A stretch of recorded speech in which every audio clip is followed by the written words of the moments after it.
Come and let us go up to the mountain of the Lord, unto the house of our God.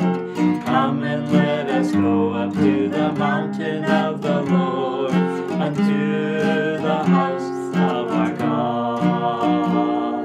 And He will teach us of His ways, and we will walk in His paths. For the law shall go forth from Zion, and the word of the Lord from Jerusalem.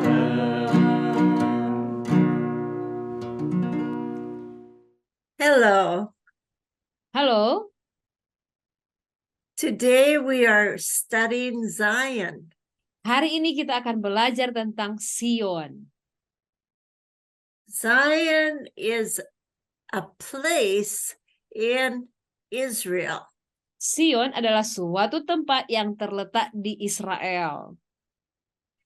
It is a mountain in Jerusalem. Ini adalah satu gunung yang ada di Yerusalem. So we're going to look at what is the meaning of Zion in the scriptures. Dan mari kita belajar bersama-sama arti dari Sion berdasarkan apa yang tertulis dalam Alkitab. And what does God think about Zion? Dan apa yang Allah pikirkan, apa yang ada dalam pikiran Allah tentang Sion.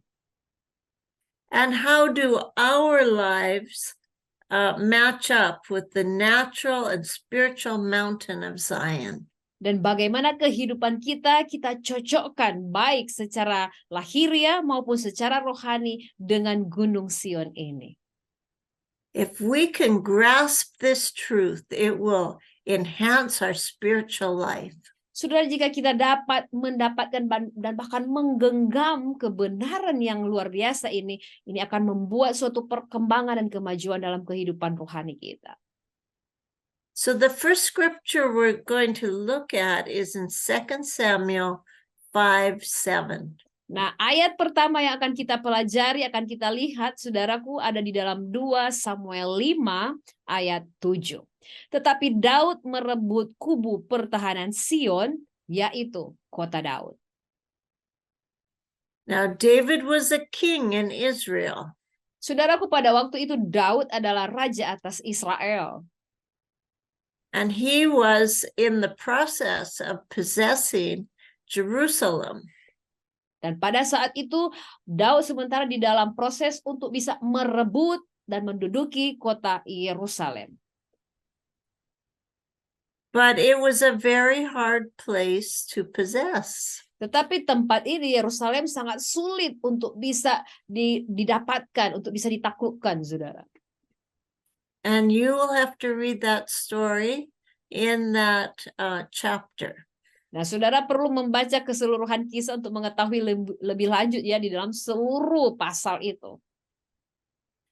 But Zion was the place of where the king ruled from. Tetapi saudaraku, khususnya Sion adalah tempat di mana sang raja memerintah. And that is why Zion is so important. Itulah sebabnya mengapa Sion sangatlah penting. And we know that one day God himself will rule the earth out of Jerusalem. Dan kita ketahui bersama bahwa Tuhan akan datang dan memerintah seluruh muka bumi ini dari Yerusalem. And his throne will be in Zion. Dan tahtanya akan terletak di Sion. So it is very important that we understand the meaning of Zion. Jadi sangat-sangat penting saudaraku kita untuk bisa memahami arti dari Sion ini. Now the word Zion in this scripture in the Hebrew is Matsud. Nah, saudaraku, Sion kalau di dalam bahasa Ibrani disebut Matsud. First of all, Zion was a fortress. Pertama-tama Sion itu sesungguhnya adalah benteng ya atau kubu pertahanan. A castle. Itu bisa juga sebuah kastil atau puri atau istana, saudara. a strong place, Suatu tempat yang kuat a defense. dan suatu tempat pertahanan. And that is where God rules from. Dan dari situlah Tuhan memerintah. Isaiah 2:3 says the following. Yesaya 2 ayat 3, demikian firman Tuhan. Dan banyak suku bangsa akan pergi serta berkata, mari kita naik ke gunung Tuhan, ke rumah Allah Yakub, supaya ia mengajar kita tentang jalan-jalannya dan supaya kita berjalan menempuhnya. Sebab dari Sion akan keluar pengajaran dan firman Tuhan dari Yerusalem. I want you to make this scripture a theme of your heart. Saudara, kami rindu agar supaya ayat ini, yaitu Yesaya 2 ayat 3, menjadi tema di dalam hatimu. This is the place where we will learn God's ways. Ini adalah tempat di mana kita akan belajar jalan-jalannya Tuhan. And we will learn to walk in his paths. Dan untuk kita belajar berjalan menempuhnya, menempuh jalan-jalan Tuhan tersebut. It says that the law goes forth out of Zion. Dikatakan dalam ayat tadi, sebab dari Sion akan keluar pengajaran atau akan keluar hukum. Zion is a place of praise. Dan Sion adalah tempat untuk memuji. So we cannot learn God's ways because someone is forcing us. Saudaraku, kita tidak bisa belajar dengan sungguh-sungguh tentang jalan-jalan Tuhan oleh karena ada orang yang mendorong atau memaksa kita belajar hal tersebut. We learn God's ways when we're worshiping God and we give him our hearts. Saudaraku, kita belajar tentang jalan-jalannya Tuhan adalah di saat kita menyembah Dia dan memberikan hati kita kepadanya. So it is actually an attitude. Jadi ini adalah sebenarnya berbicara tentang sikap kita. And the word of the Lord from Jerusalem. Dan firman Tuhan atau akan keluar firman Tuhan dari Yerusalem. So this is very important to understand this. Jadi betapa pentingnya saudaraku kita memahami hal ini. Zion is a holy place. Sion adalah tempat yang kudus, saudaraku. Isaiah 4 verse 3 to 5. Kita melihat di dalam Yesaya 4 ayat 3 sampai ayat yang ke-5. Dan orang yang tertinggal di Sion dan yang tersisa di Yerusalem akan disebut kudus, yakni setiap orang di Yerusalem yang tercatat untuk beroleh hidup. Apabila Tuhan telah membersihkan kekotoran putri Sion dan menghapuskan segala noda darah Yerusalem dari tengah-tengahnya, dan dengan roh yang mengadili dan yang membakar, maka Tuhan akan menjadikan di atas seluruh wilayah Gunung Sion dan di atas setiap pertemuan yang diadakan di situ segumpal awan pada waktu siang dan segumpal asap serta sinar api yang menyala-nyala pada waktu malam, sebab di atas semuanya itu akan ada kemuliaan Tuhan sebagai tudung. So what is our defense in the time of trouble? Saudaraku, apakah pertahanan kita? Di manakah tempat pertahanan kita di saat kita dalam kesulitan dan kesukaran? The very last phrase explains that the glory of God will be our defense. Dan kalimat yang paling terakhir di dalam Yesaya 4 ayat 3 dan sampai ayat yang ke-5 ini, dalam ayat ke-5, kalimat yang terakhir menjelaskan di manakah pertahanan kita. Di situ dikatakan, sebab di atas semuanya itu akan ada kemuliaan Tuhan sebagai tudung. Tudung dalam bahasa Inggris sebagai pertahanan, saudara. And that is what is going on now. Dan itulah yang sementara terjadi sekarang ini. God is calling his people into a place of holiness. Tuhan sementara memanggil umat-umatnya untuk datang ke tempat kudusnya. He is calling to the church to wash away our filthy sin. Tuhan sementara memanggil gereja-gerejanya untuk menyucikan diri dari segala kenajisan dosa. To judge our own hearts. Untuk menilai hati kita sendiri. So that we can be washed in the blood of Jesus Christ. Sehingga kita sepenuhnya dibasuh, disucikan oleh darah Kristus. And verse 5 is interesting. Sangat menarik ayat yang kelima dari Yesaya pasal yang keempat ini, saudaraku. That every place where there is worship, God's cloud in the daytime and fire at night covers the people. Bagaimana dikatakan bahwa di atas setiap pertemuan atau di berbagai tempat yang diadakan di situ ada segumpal awan pada waktu siang dan segumpal asap. If you remember back to the days when God delivered Israel out of Egypt, saudara, kalau kita kembali mengingat bagaimana Tuhan membebaskan bangsa Israel keluar dari Mesir, God led Israel by a pillar of cloud in the daytime. Bagaimana Tuhan menuntun bangsa Israel pada siang hari ada awan, tiang awan, saudara. And at night a pillar of fire. Dan malam hari ada tiang api yang dari Tuhan. So I want you to catch that too. Saya rindu saudara juga menangkap kebenaran ini. That God has made the provision that we need for this day that we're living in right now. Bahwa Tuhan sudah menyediakan apa yang kita butuhkan, ya saudaraku, untuk bertahan di masa kita hidup sekarang ini. The second thing about Zion, hal yang kedua tentang Sion adalah it's a place where the holy people dwell.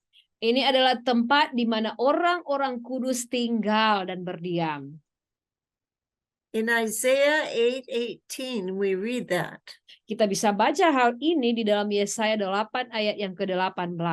Sesungguhnya aku dan anak-anak yang telah diberikan Tuhan kepadaku adalah tanda dan alamat di antara orang Israel dari Tuhan semesta alam yang diam di gunung Sion. So those who live in Zion, jadi semua yang have signs and wonders. Jadi sesungguhnya, saudaraku, semua orang yang tinggal dan berdiam di Sion, mereka memiliki tanda dan juga keajaiban-keajaiban. Dalam bahasa Indonesia dikatakan alamat. So you are a sign and a wonder of God. Jadi saudaraku, engkau adalah tanda dan keajaiban yang dari Tuhan. Just stay in praise and prayer. Tetaplah memuji Tuhan, tetaplah berdoa. This is the key. Ini kuncinya, saudaraku. Okay, in Isaiah 10:12, we read about God punishing the fruit of the wicked king of Assyria. Dan kita melihat selanjutnya di dalam Yesaya 10 ayat 12 bagaimana Tuhan menghukum Raja Asyur yang angkuh sombong. Yesaya 10 ayat 12 saya bacakan. Tetapi apabila Tuhan telah menyelesaikan segala pekerjaannya di Gunung Sion dan di Yerusalem, maka ia akan menghukum perbuatan ketinggian hati Raja Asyur dan sikapnya yang angkuh sombong. So as we praise the Lord, di saat kita memuji Tuhan, God goes forth and punishes the evil workers. Tuhan sendiri yang maju dan menghukum segala bentuk orang-orang yang hidup dengan kefasikan. It is not our battle. Saudaraku, ini bukan pertempuran atau peperangan kita. As we worship, God sends his armies to bring down the evildoer. Saudaraku, di saat kita menyembah Tuhan, Tuhan mengutus bala tentaranya untuk menghukum mereka yang berbuat jahat dan yang fasik. Isaiah 10:24 says this again.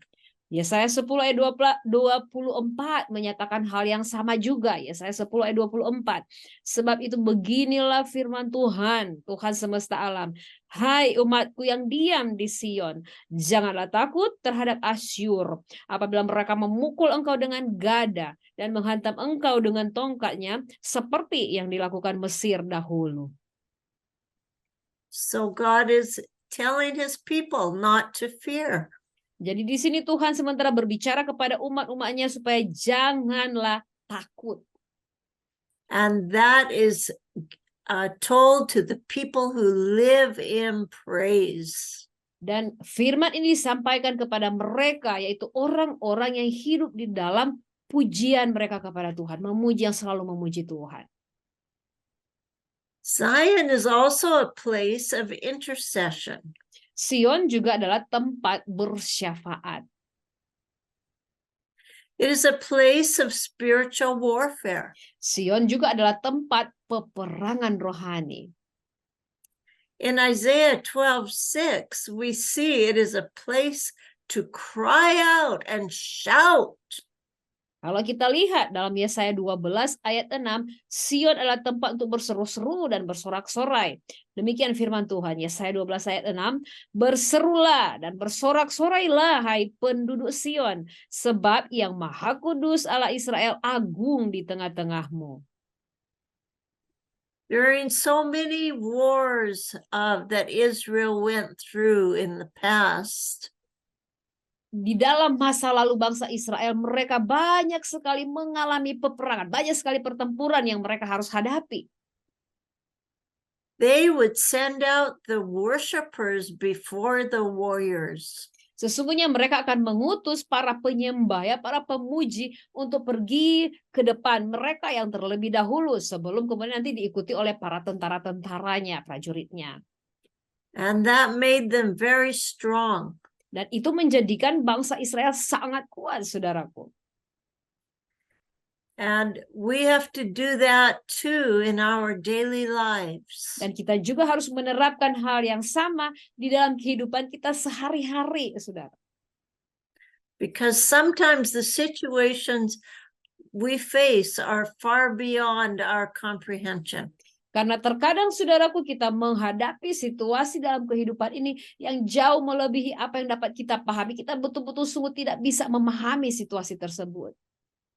But God wants us to cry out and shout.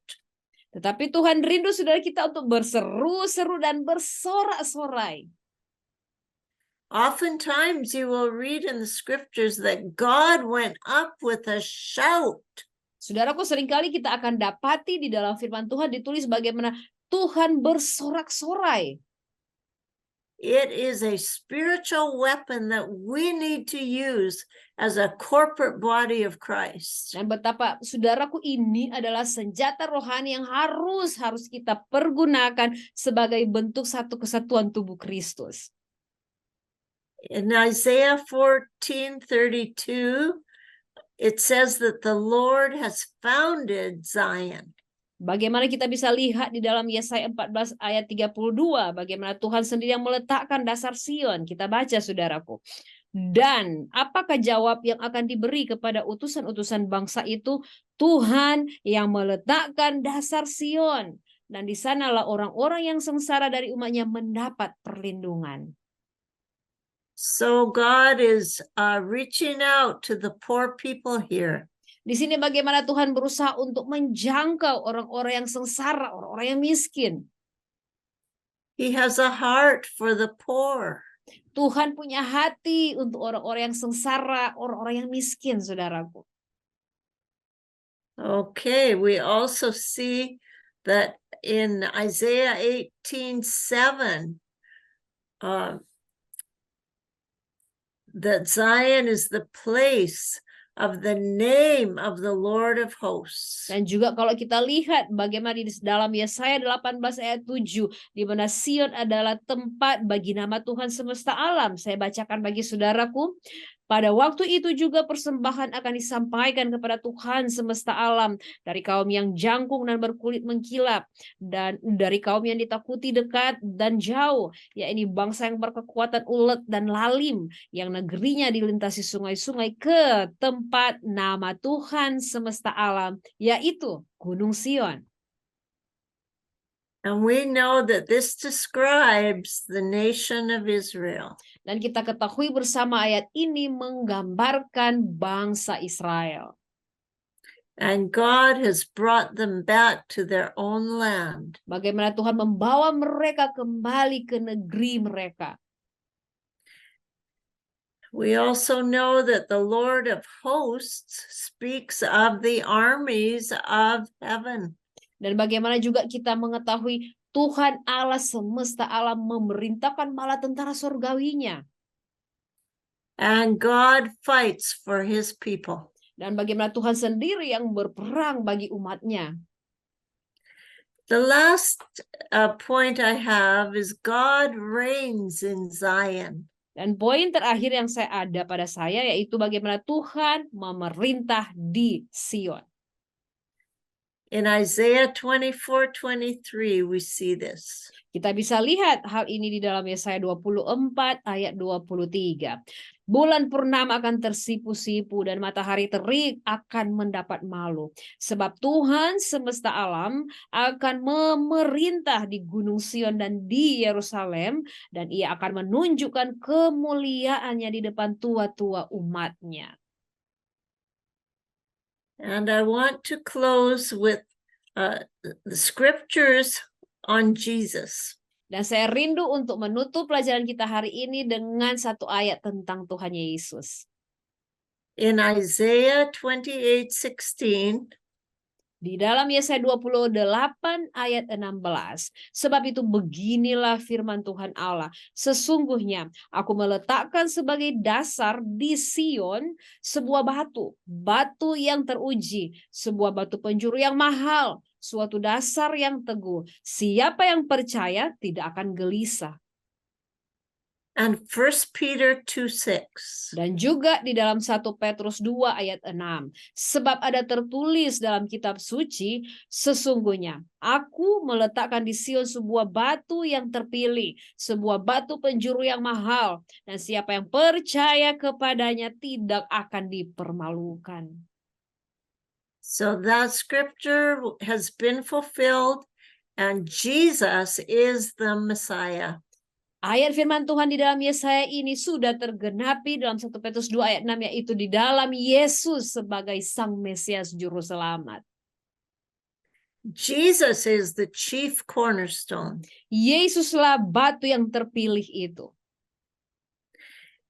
So if you have not put your faith in Jesus, please do it today. Saudaraku, jika Anda belum menaruh percaya imanmu kepada Yesus, maka hari ini mari percaya kepada Yesus. Zion is a holy place. Sion adalah tempat yang kudus. It's a place of being cleansed. Sion adalah tempat kita disucikan dan dimurnikan. It's a place of defense. Sion adalah tempat pertahanan. It's a place where God punishes the enemy. Tempat di mana Tuhan menghukum para musuh-musuhnya. It's a place where intercession takes place. Sion adalah tempat untuk berdoa syafaat. And where God reigns. Dan Sion adalah tempat di mana Allah memerintah. I hope you understand a little bit better now.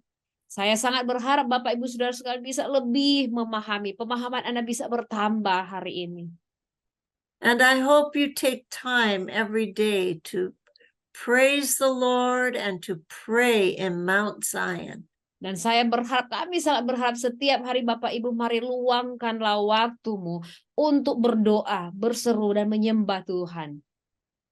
The Lord will meet you there. Di sanalah engkau akan bertemu dengan Tuhan. Di sana Tuhan sendiri akan menjumpai Anda.